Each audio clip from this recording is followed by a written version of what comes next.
Et toujours à propos d'environnement, notre rubrique Vue 2 nous emmène ce samedi à Rion-des-Landes, près de Dax. Les Landes sont en effet le premier département producteur d'énergie photovoltaïque.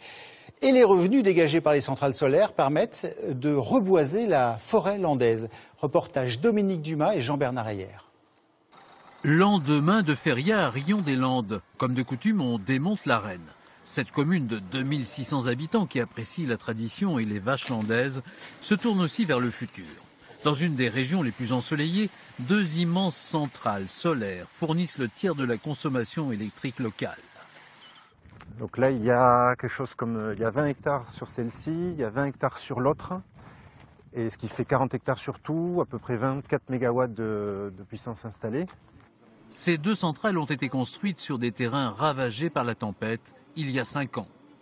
Nous avons ici un investissement de plusieurs dizaines de millions d'euros qui permet, grâce aux revenus, puisque vous êtes sur un terrain municipal, donc il y a un loyer, ce loyer permet, à peu de choses près, de refinancer le massif forestier qui a tellement subi d'avanie depuis 2009.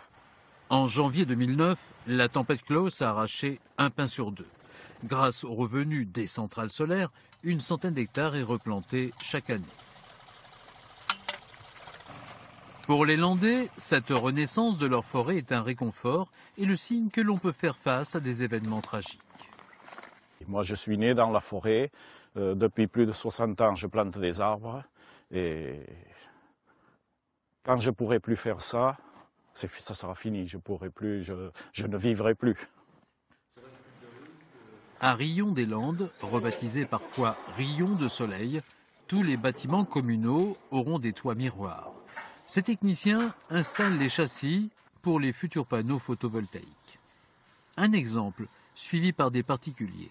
Frédéric Labattu, en restaurant sa propriété, a fait installer une centrale solaire qui ne lui a rien coûté. Ça va nous faire des économies, 60% au moins de la production servira pour tous les besoins de notre maison. Au café du village, le feu dans la cheminée est de saison, mais le solaire revient aussi dans les conversations et certains s'interrogent. Je ne connais pas suffisamment la technique et les dossiers pour le faire personnellement, mais puisque je me pose une question, moi, c'est le recyclage de ces panneaux. La transition énergétique est en bonne voie, Rion brille toujours, même sous la faible lueur des étoiles.